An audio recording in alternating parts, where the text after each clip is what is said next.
국민 여러분, 새해 좋은 꿈 많이 꾸셨습니까? 을사년 새해에는 정말 기쁜 일 많으시길 바랍니다. 저는 지난해 12월 14일 탄핵 소추가 되고 나서 혼자 생각하는 시간을 많이 갖게 됐습니다. 좀 아이러니하지만 탄핵 소추가 되고 보니 이제서야 제가 대통령이구나 하는 생각이 듭니다.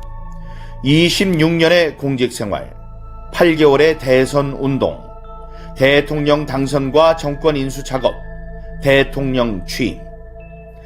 취임 이후 새벽부터 밤늦게까지 정신없이 일만 하다 보니 제가 대통령이라는 생각을 못하고 지내온 것 같습니다. 공직 인사, 선거 공약과 국정 과제, 현안과 위기 관리 등 외교, 안보, 경제, 사회 문제를 정말 치열하게 고민하고 토론하고 어려운 결정을 해야 하는 일이 많았습니다.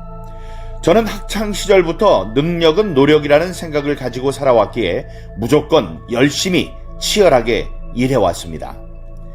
대통령답게 권위도 갖고 휴식도 취하고 하라고 조언하는 분도 많이 계셨지만 취임 이후 나라 안팎의 사정이 녹록지 않았습니다. 글로벌 안보 및 공급망 위기, 고물가, 고금리, 고환율의 외생적 경제 위기가 닥쳐왔습니다.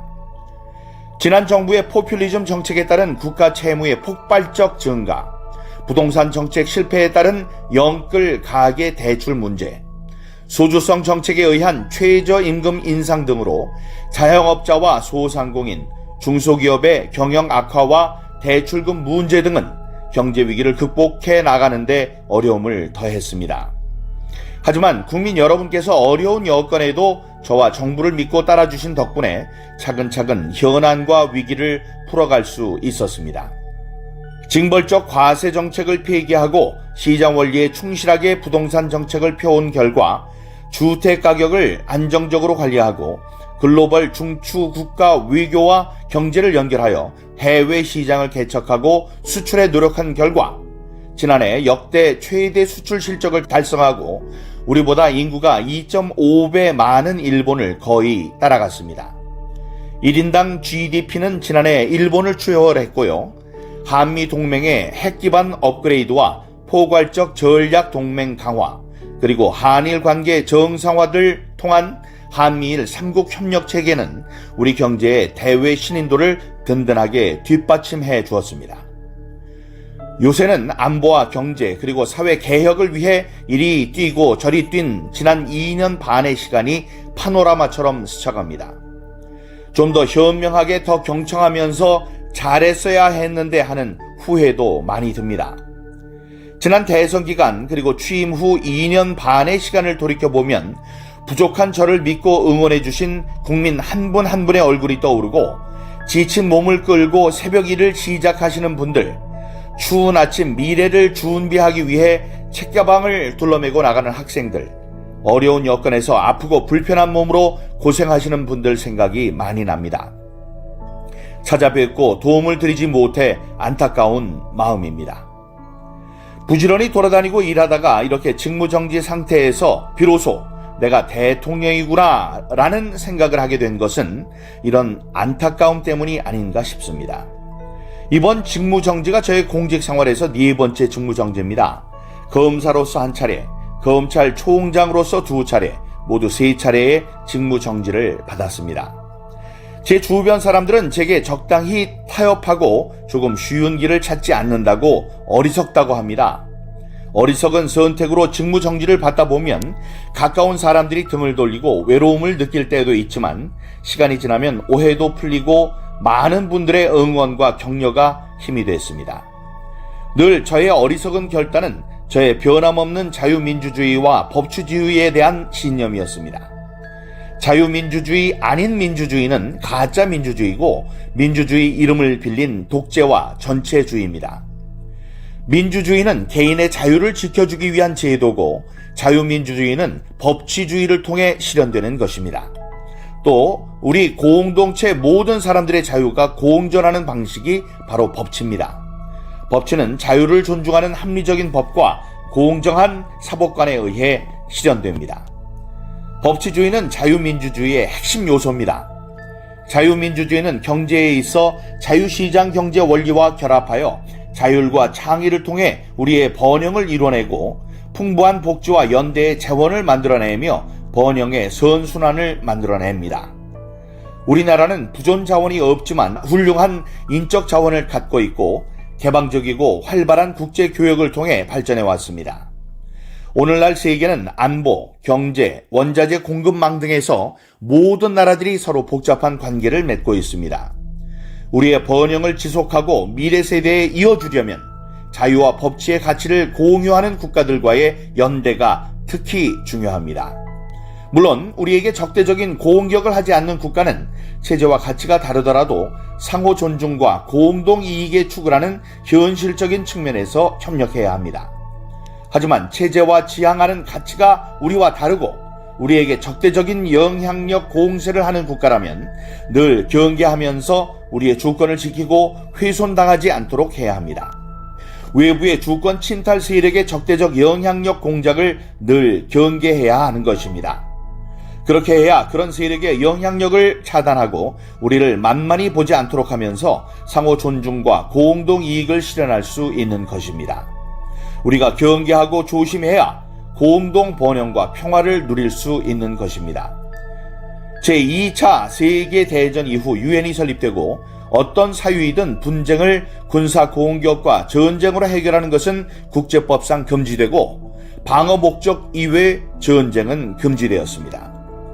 총칼로서 피를 흘리는 군사 공격과 전쟁 도발은 국제법상 금지되었으므로 강대국이라 하더라도 외교상 큰 부담으로 작용하게 되어 총칼을 쓰지 않는 회색지대 전술이 널리 사용되게 된 것입니다. 허위 선동의 심리전, 정치인 매수와 선거 개입 등의 정치전, 디지털 시스템을 공격하는 사이버전, 군사적 시위와 위협을 보태어 시연하는 하이브리드 전술이 널리 쓰이게 된 것입니다. 국가기밀정보와 핵심 산업기술 정보의 탈취와 같은 정보전도 하이브리드전에 포함됩니다. 그래서 현대적 신흥 안보는 군사 정치 안보를 넘어서 경제 안보, 보건 환경 안보, 에너지 식량 안보, 첨단 기술 안보, 사이버 안보, 재난 안보 등 매우 포괄적이고 다양합니다. 군사정치 안보는 정보 보호, 보안과 각종 영향력 공작 차단을 포함합니다. 군사 도발과 전쟁은 상대국의 주권을 침탈하는 정치 행위인데 국제법이 금지하는 군사 도발과 전쟁을 하지 않고 공격과 책임 주체도 뚜렷이 드러나지 않는 다양한 회색지대 하이브리드 전을 주권 침탈의 수단으로 사용하는 것입니다. 특히 권위주의 독재국가, 전체주의 국가는 체제 유지를 위해 주변국을 비롯한 많은 국가들을 속국 내지 영향권 아래 두려고 하고 있습니다. 국내 정치 세력 가운데 외부의 주권 침탈 세력과 손을 잡으면 이들의 영향력 공작에 도움을 받아 정치 권력을 획득하는 데 유리합니다. 그러나 공짜는 없습니다. 우리의 핵심 국익을 내줘야 합니다. 국가기밀 정보, 산업기술 정보뿐 아니라 원전과 같은 에너지 안보와 산업 경쟁력 등을 내주고 나아가 자유의 가치를 공유하는 국가들과의 연대를 붕괴시키고 스스로 외교 고립화를 자초합니다. 국익에 명백히 반하는 반국가 행위를 하는 것입니다. 이런 세력이 집권 여당으로 있을 때뿐만 아니라 국회 의석을 대거 점유한 거대 야당이 되는 경우에도 국익에 반하는 반국가 행위는 계속됩니다. 막강한 국회 권력과 국회 독재로 입법과 예산 봉쇄를 통해 집권 여당의 국정 운영을 철저히 틀어막고 국정 마비를 시킵니다. 여야 간의 정치적 의견 차이나 견제와 균형 차원을 넘어서 반국가적인 국익 포기 강요와 국정 마비, 헌정 질서 붕괴를 밀어붙입니다. 이건 남의 나라 이야기가 아닙니다. 바로 대한민국의 현실입니다. 어떤 정치 세력이라도 유권자의 눈치를 보게 되어 있어 무도한 패악을 계속하기 어렵지만 선거 조작으로 언제든 국회의석을 계획한 대로 차지할 수 있다든가 행정권을 접수할 수 있다고 자신한다면 못할 일이 뭐가 있겠습니까? 우리나라 선거에서 부정선거의 증거는 너무나 많습니다. 이를 가능하게 하는 선관위의 엉터리 시스템도 다 드러났습니다. 특정인을 지목해서 부정선거를 처벌할 증거가 부족하다고 하여 부정선거를 음모론으로 일축할 수 없습니다. 칼에 찔려 사망한 시신이 다수 발견됐는데 살인범을 특정하지 못했다 하여 살인사건이 없었고 정상적인 자연사라고 우길 수 없는 것입니다. 정상적인 법치국가라면 수사기관에 적극 수사 의뢰하고 모두 협력하여 범인을 찾아야 하는 것입니다. 선거소송의 투표함 검표에서 엄청난 가짜 투표지가 발견됐고 선관위의 전산 시스템이 해킹과 조작에 무방비이고 정상적인 국가기관 전산 시스템의 기준에 현격히 미달한데도 이를 시정하려는 어떠한 노력도 하지 않을 뿐 아니라 발표된 투표자 수와 실제 투표자 수의 일치 여부에 대한 검증과 확인을 거부한다면 총체적인 부정선거 시스템이 가동된 것입니다. 이는 국민의 주권을 도둑질하는 행위이고 자유민주주의를 붕괴시키는 행위입니다. 자유민주주의와 법치주의를 지향하는 정상적인 국가라면 선거소송에서 이를 발견한 대법관과 선관위가 수사 의뢰하고 수사에 적극 협력하여 이런 불법 선거 행위가 일어났는지 철저히 확인해야 하는 것입니다. 그럼에도 이를 은폐했습니다. 살해당한 시신은 많이 발견됐는데 피해자 가족에게 누가 범인인지 입증 자료를 찾아 고소하여 처벌이 확정되지 않는 한 살인사건을 운운하는 것을 음모론이라고 공격한다면 이게 국가입니까? 디지털 시스템과 가짜 투표지 투입 등으로 이루어지는 부정선거 시스템은 한 국가의 경험 없는 정치 세력이 혼자 독자적으로 시도하고 추진할 수 있는 일이 아닙니다. 잘못하다가 적발되면 정치 세력이 붕괴될 수 있습니다. 혼자서는 엄두도 내기 어려운 일입니다. 기껏해야 금품 살포, 이권 거래, 여론 조작 등일 것입니다. 하지만 투개표 부정과 여론조사 조작을 연결시키는 부정선거 시스템은 이를 시도하고 추진하려는 정치 세력의 국제적 연대와 협력이 필요함을 보여줍니다. 투개표 부정선거 시스템은 특정 정치 세력이 장악한 여론조사 시스템과 선관위의 확인 거부 및 은폐로 구성되는 것입니다. 살인범을 특정하지 못해서 살인사건을 음모론이라고 우기는 여론 조성 역시 투개표 부정선거 시스템의 한 축을 구성합니다. 국민 여러분께서 아시는 바와 같이 이게 우리나라의 현실이라면 지금 이 상황이 위기입니까? 정상입니까? 이 상황이 전시, 사변에 준하는 국가 비상사태입니까? 아닙니까? 전시와 사변은 우리 국토 공간 위에서 벌어지는 물리적인 상황, 즉 하드웨어의 위기 상황이라면 지금 우리의 현실은 우리나라의 운영 시스템과 소프트웨어의 위기 상황인 것입니다. 헌법 66조는 대통령은 국가 원수로서 국가를 대표하며 국가의 독립, 영토의 보전, 국가의 계속성과 헌법을 수호할 책무를 진다고 되어 있습니다. 쉽게 말하면 대통령에게 대한민국의 하드웨어를 지키고 운영체계와 소프트웨어를 수호하라는 책무를 부여한 것입니다.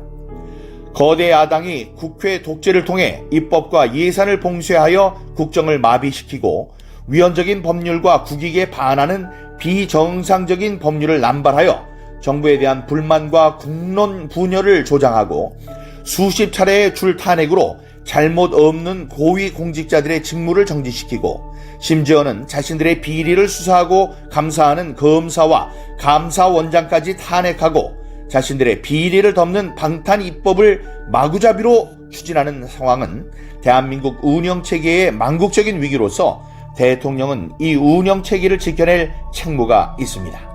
저는 헌법기관인 감사원장까지 탄핵하여 같은 헌법기관인 헌법재판소의 법정에 세우려는 것을 보고 헌법 수호 책무를 이행하기 위한 비상조치가 필요하다고 생각했습니다. 거대 야당의 일련의 행위가 전시, 사변에 준하는 국가 비상사태라고 판단하고 대통령에게 독점적 배타적으로 부여된 비상계엄 권한을 행사하기로 한 것입니다. 계엄은 과거에는 전쟁을 대비하기 위한 것에 국한되었는 것이었지만 우리 헌법은 이에 준하는 국가 비상사태라고 규정하여 전쟁 이외의 다양한 국가 위기 상황을 계엄령 발동 상황으로 예상하고 있습니다. 국가 위기 상황에서 자유민주국가의 대통령이 가장 먼저 해야 할 일은 주권자인 국민들에게 국가 위기 상황을 알리고 이를 극복하기 위해 힘쓰자는 호소를 하는 것입니다. 국가 위기 상황을 군과 독재적 행정력만으로 돌파할 것이 아니라 주권자인 국민과 상황을 공유하고 국민의 협조를 받아 돌파해야 하는 것입니다. 계엄이라는 말이 상황의 엄중함을 알리고 경계해야 한다는 뜻이 아니겠습니까?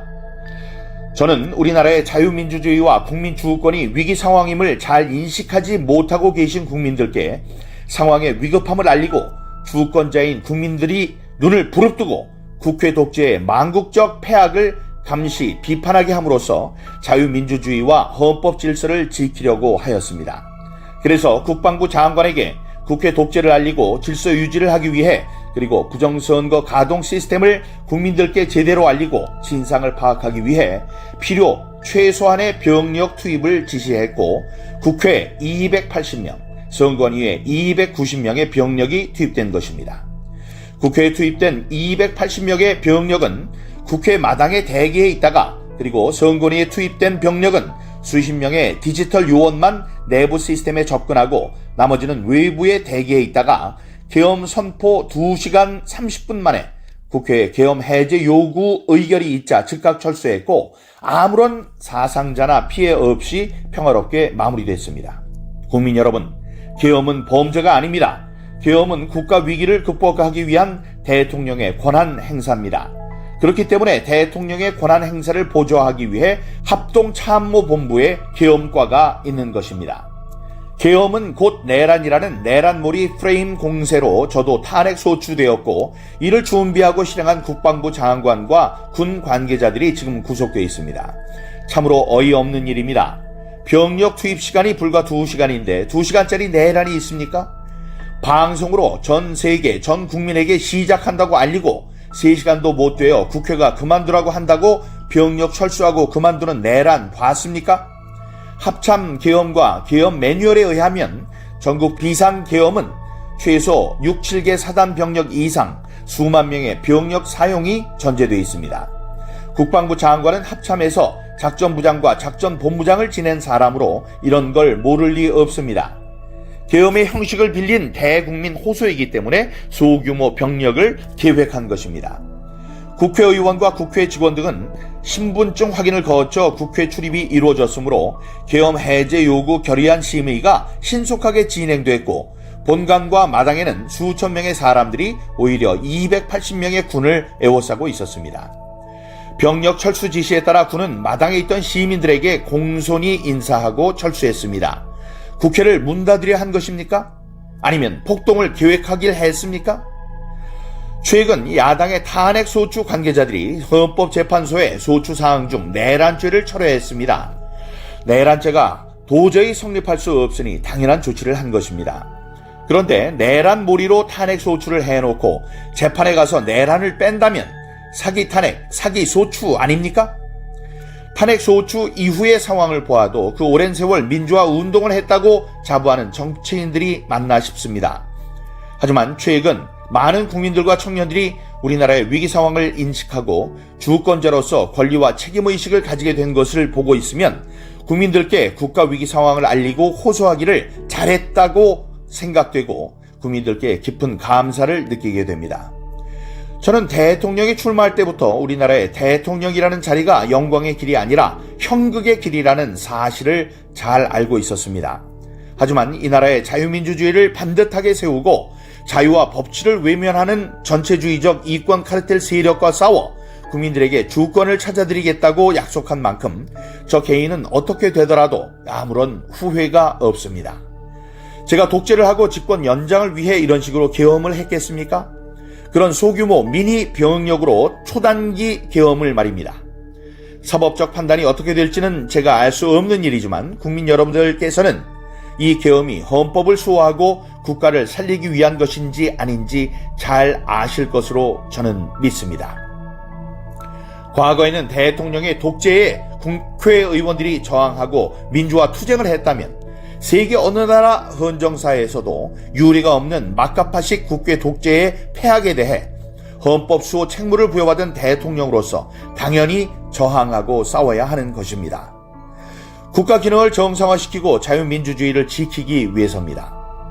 수사권 없는 기관에 체포영장이 발부되고 정상적인 관할이 아닌 법관 쇼핑에 의해서 나아가 법률에 의한 압수수색 제한을 법관이 임의로 해제하는 위법 무효의 영장이 발부되고 그걸 집행한다고 수천 명의 기동 경찰을 동원하고 1급 군사시설 보호구역을 무단 침입하여 대통령 경호관을 영장 집행 방해로 현행범 체포하겠다고 나서는 작금의 사법 현실을 보면서 제가 26년 동안 경험한 법조계가 이런 건지 어처구니가 없습니다.